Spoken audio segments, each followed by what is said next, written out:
lagi dan lagi. Aktivis diserang pakai air keras. Dan lagi-lagi pelakunya belum jelas. Di Bangka Selatan, Muhammad Rosidi jadi korban.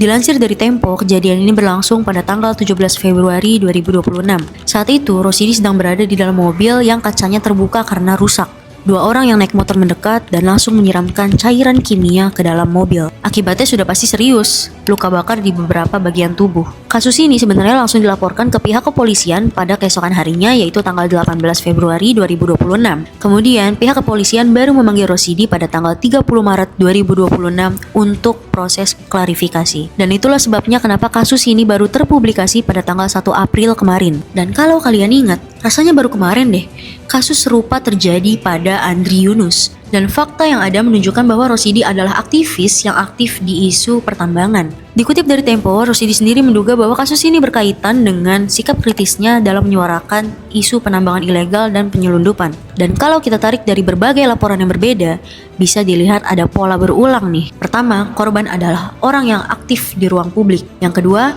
pelaku penyerangan tidak dikenal. Yang ketiga, serangan terjadi secara cepat. Dan yang keempat, menggunakan cairan kimia sebagai alat serang. Sekarang pertanyaannya, kenapa sih yang disasar aktivis?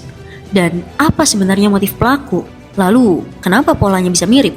Kenapa di saat proses hukum kasus Andri Yunus belum benar-benar tuntas, sudah muncul kasus baru yang serupa? Apakah penegakan hukum dari kasus-kasus sebelumnya belum memberikan efek yang jerah?